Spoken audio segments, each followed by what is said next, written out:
Yeah. Oh yeah, it's that time again. Welcome back, one. Welcome back, all, to WRFL Lexington, all the way to the left. Your only alternative left. My name is John. You're listening to the WRFL talk show, where I bring in a brand new guest every week to talk about WRFL, their involvement with WRFL, the DJ, and the like, radio DJ stuff, I guess. This week I got in a prominent WRFL DJ. I got Matt Clark. How's it going, Matt? Good afternoon, John. Hello. How are you today, this evening, sir? I'm good. It's been a long game. It's been a tough game between the Cats. I don't know if you're a big sports guy. I'm not either, if I'm being honest. I was just wondering why I can't hear myself. Oh, I'm Can sorry. you hear me? I can hear you. Okay. Yeah. Well, that's a little better right there. Yeah. Am I a Cats fan? I'm a Cats fan during the tournament, mostly. Yeah. I'm a casual Cats fan the rest of the time. Yeah. And, of all sports, not just of basketball. Right. But the time when it's most fun is March. Tournament time. Is the madness season. The madness season. The madness. Same. I got roommates. They're all men who just love the sports, and they've been upset the past couple days about how things have turned out. They were really rooting for UNC. They were. Yeah. Yeah, exactly. So, that's just sort of the state that things have been going on, I guess, for me, just sort of in the midst of people being disappointed about UK and sort of. I mean, there's good and there's service. bad, right? Yeah, there always is. Yeah. But anyway, you're on the show for a reason. Am I right? I'm on the show because you asked me to be on this show. That's That's the reason. Yes, it is, and I'm so to talk glad. to the good people that are listening right now. Yes. I'm so happy that you were able to come in today. Thank you so much. No problem. So you host a program here on WRFL. I do. Tell us about that program, Matt. Well, it's no secret, but it's interesting because I've never said my name on the air during that program. Really? Yeah, it's a bit of a it's just listen to the show and enjoy the show and don't really care whose show it is kind of situation. It's called Aural Textures, like if you could hear a texture. Yeah. Yeah. If you could hear color. If you could hear color. Yeah. Or texture specifically. Yeah. And that's on Tuesday nights, like late, 10 to midnight. And it's just a weird audio collage, kind of ambient, experimental noise. And I talk very little. Do you like doing that? Do you prefer the focus of your show being on your music? Or any DJing that you do really to just be on To be honest, are we being honest? Oh, we are being okay. honest, yes. To be honest, I think that the show that I like doing the most would be a show with current and just music that I like listening to. Not a specific genre. Yeah. But just like a fun college radio, air quote, kind of show. Yeah. That would be a mix of music. And I used to have an hour of general format radio, and people would be like, "Oh, I love your show, but man, the hour beforehand, that was really great." And I'm like, "Yeah, that's the fun one." Yeah. Yeah. So, there's interesting things to do for sure. Yeah. In the genre shows, and you can make it as interesting as you want. And for that show, for my show in particular, I have a lot of freedom. Yeah. To just do whatever the heck I want. Yeah. And that's really cool. Yeah. But is it as enjoyable as playing your favorites playlist? My favorites and things that I like? Maybe not. Yeah. Yeah. General format shows are really sort of something that is almost a staple of WRFL, at least sort of in my mind, of people sort of just making a collage playlist along with, all their favorites, and then sort of the mix that's here at WRFL. I think that you can do it really well, and you can do it really poorly. And we hope to hear. You assume the newer DJs start out on the the lower end of that range and develop. Yeah. And get better. And I like to think I was at least halfway there, because you can kind of really pay attention to the music that you're playing. Yeah. Or you can just randomly, this is in the play box or Sure. in the in the heavy rotation here at the station. So just play it, not really caring what it sounds like. Yeah. And I think that there's some people that do that more than others. So I would still spend a lot of time trying to work up a show that wasn't just a playlist, because I don't just come in here and hit play. Yeah. Right? I'm picking songs every song. Yeah. Yeah, that's sort of what our goal is here at WRFL, is to really be the most live DJ that one can really be, and to be as interactive with whatever we're playing as much as possible. Right. We're supposed to be involved as DJs, not just making a playlist at home. Yeah. That we just come in and play for you. Yeah. Because that isn't as interesting in the moment. I feel like that there's, I say that the weather affects my show. Right. If it's cold and rainy outside, I'm going to play a different show. Yeah. Because I'm not on at noon. Yeah. I'm not always trying to be upbeat or whatever, right? So the weather definitely affects the kind of music that I play. Yeah. And if I've set up a playlist the day before, I don't know what that's going to be the next day, right? It's not going to be as relevant. Yeah. So. Yeah. I think surf music was easy because it's just easy listening music with with some twang. Basically, it's not.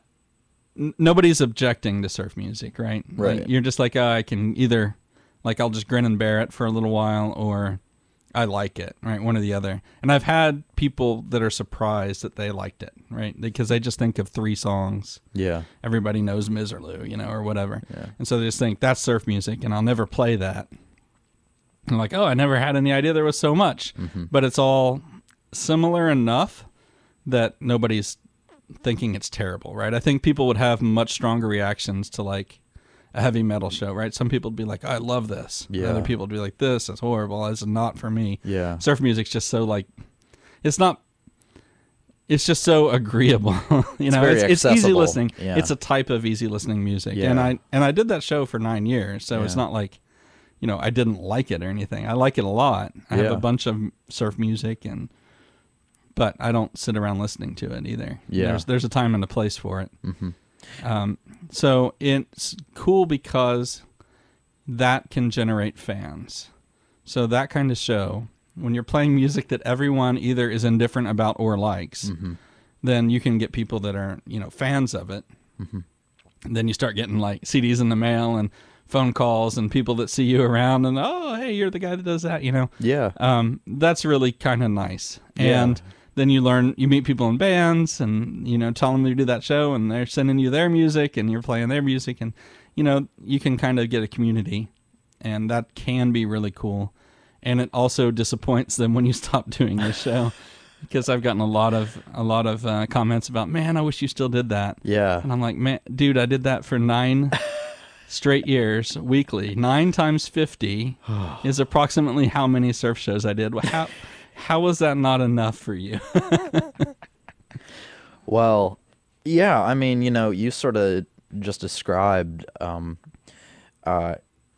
of what it's like to be a genre director here at the station, and what, a lot of these guys who, will do very specialized types of music and broadcast and listen to on their own time, and do a lot of research and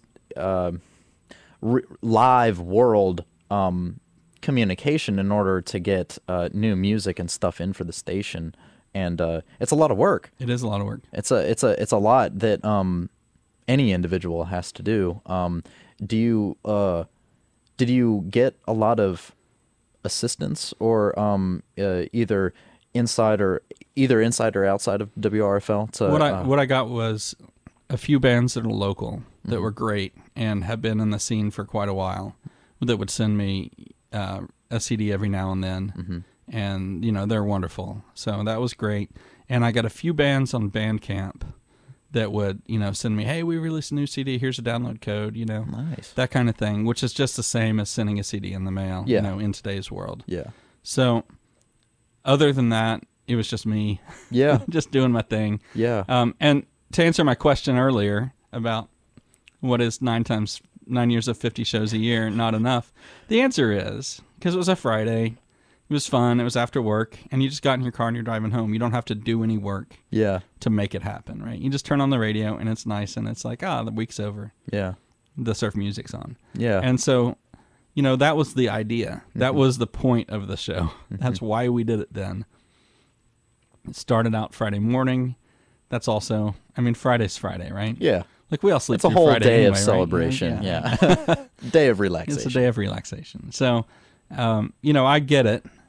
And I wish somebody had picked it up and had kept doing it. Yeah. And for a while, we had a guy, Paul, that did a show called The Juke Joint at the End of the Universe or something along those lines. And his show was great. Mm-hmm. And he was brand new. Yeah. And he just did a wonderful show for like a semester or two in the Friday afternoon time. Then it kind of, sort of had some surfy vibe to it every now and then. But it wasn't a surf show by any means. Mm-hmm.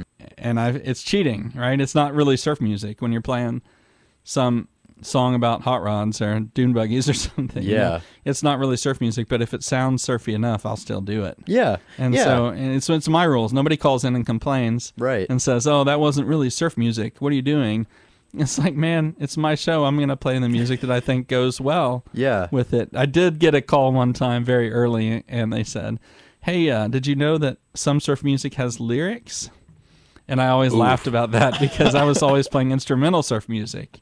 And there's a whole bunch of it that has lyrics, too. Yeah. And so I would always try to fit at least a few tracks in just because that one guy called one time. And, that was kind of cheeky, constructive feedback that he was giving. And it was, appreciated. Yeah. So.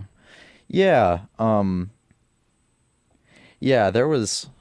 It's funny that you mention, sort of constructive criticism. When I did my general format show, which I sort of played off as being like, this is generally my favorites sort of playlist, and mixed in with the general format requirements of WRFL, sure, which is a certain amount of CDs that we have rotating weekly. But I got a call one time from a DJ who will be on the show eventually, and she gave me some constructive criticism about my on-air personality and stuff.